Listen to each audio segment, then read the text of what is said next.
Horizontal Bridge. I don't know what's going on. What's going on, please? Do we have any available units? Any available units? We just had a plane crash into the upper floor of the World Trade Center. Or a small plane. Was it a passenger plane or perhaps a large jet? I believe it's a passenger plane. It was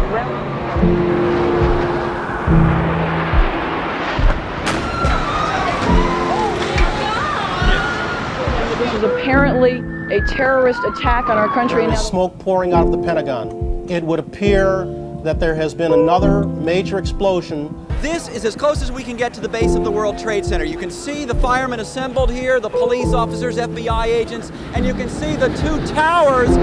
A huge explosion now raining debris on all of us. We better get out of the way! United Airlines 93. It crashed in Pennsylvania near the town of Shanksville. One plane colliding with one twin tower, 18 minutes later, oh my God.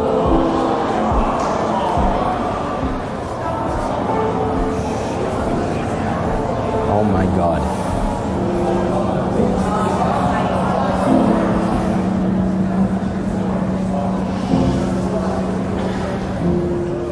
If you can imagine this situation. Today is one of those days for us to remember the sacrifice that the men and women who have lost their lives gave for our freedom. During a time where our country's divided, this is a day to reflect and to once again come together like many of us did after the September 11th attacks back in 2001, where our country was able to come together and people were able to join and realize what's truly important for all of us, our freedom and all that we have, the great benefits that this country provides for us.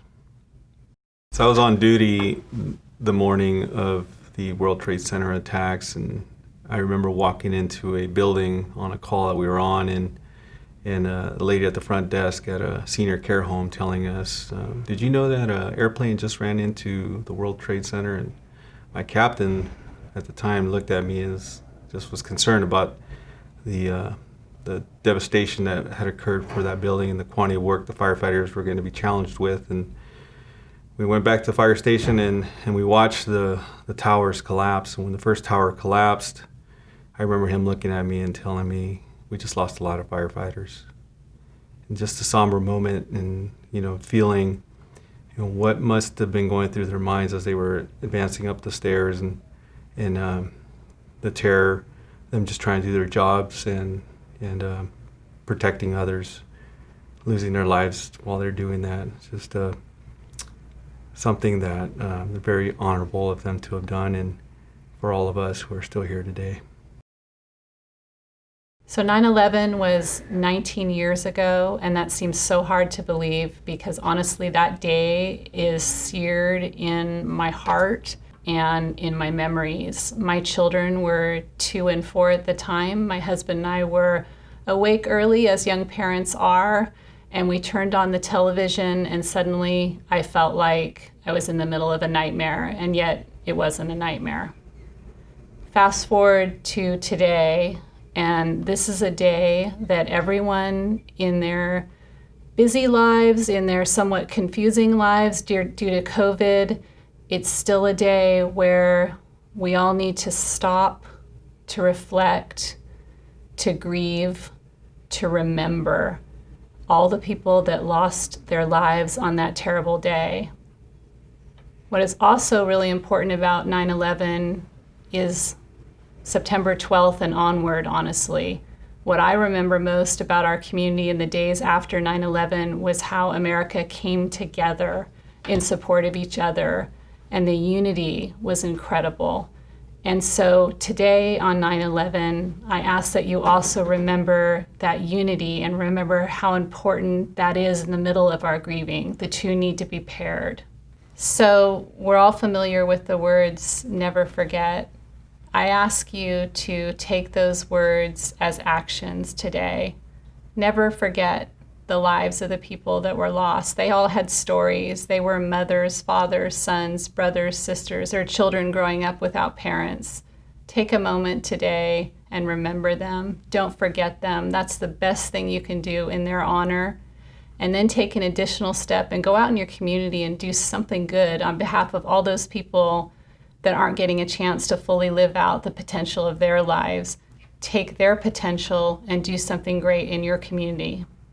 We know this year looks really different. We wish that we could be doing our usual ceremony together in honor of all those lost on 9/11. This year, you might feel confused, sad, anxious, even angry. We know these are tough times. And I ask you to take today as a day of self-reflection and turn your attitude toward gratitude, because we all have something to be really grateful for. And sometimes it's hard to find, but this is the year to find it. And for the people that are lost, find it for them. On the morning of September 11th, 2001, I was at home with my husband and our daughter, who was 3 months old at the time. And my sister called and said, "You need to turn on the television." And I remember just feeling total shock and disbelief that there were people in the world who were so evil that they would deliberately fly a plane full of passengers into the side of a building. And I personally did not know anybody who lost their life on 9/11, but my sister had a college friend who died. He was in the second tower hit, and he was able to call his parents and his wife, who was pregnant at the time, as he was trying to exit the building. Unfortunately, he didn't make it. Obviously, that shock and that disbelief turned to incredible sadness. Sad for the people who lost their lives, sad for the loved ones that they left behind. But I choose to think about good rather than evil. And so when I think of September 11th now, I think about our incredible first responders who are trained to run toward that rubble or toward a disaster, toward a fire, when the rest of us are running away. And I think about ordinary people who stepped up to do extraordinary things. And I think the epitome of that is the passengers who were on United Flight 93, headed from Newark, New Jersey to San Francisco. Obviously, their plane was hijacked. They knew it was hijacked. They made phone calls to loved ones, and they were aware that their plane was going to be used to kill people, either at the White House or the Capitol. And they weren't going to go down without a fight. And I'll always remember Todd Beamer and his quote, "Okay, let's roll."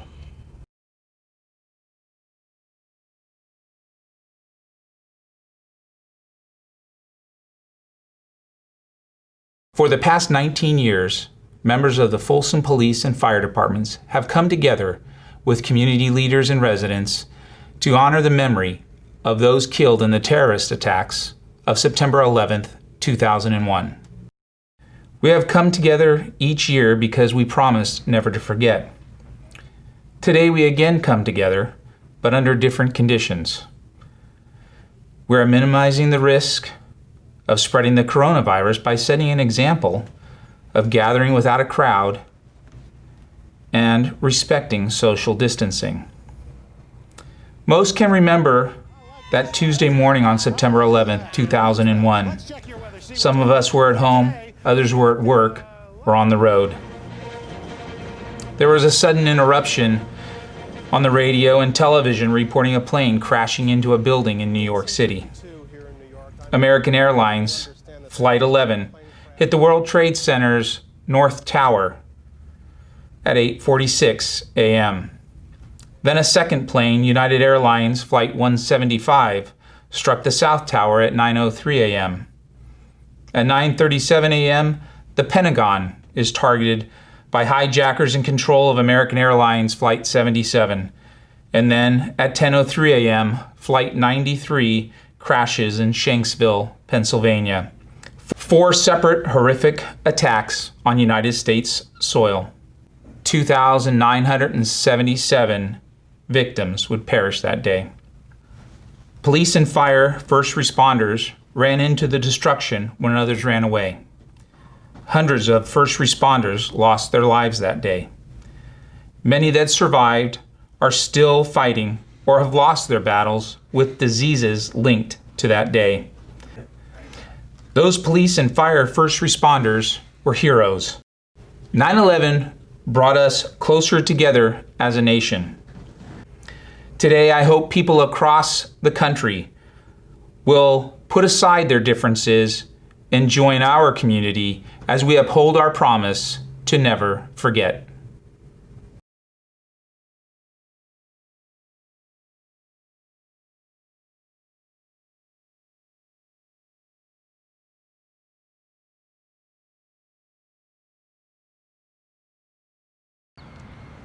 Good morning, I'm Felipe Rodriguez, your fire chief. Thank you for joining us today to remember this very important day.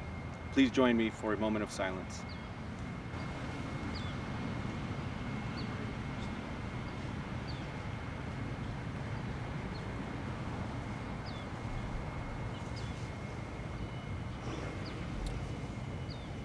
Thank you. Please join me for the Pledge of Allegiance.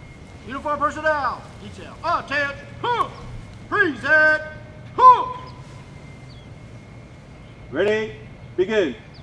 I pledge allegiance to the flag of the United States of America and to the republic for which it stands, one nation, under God, indivisible, with liberty and justice for all. Order! Who?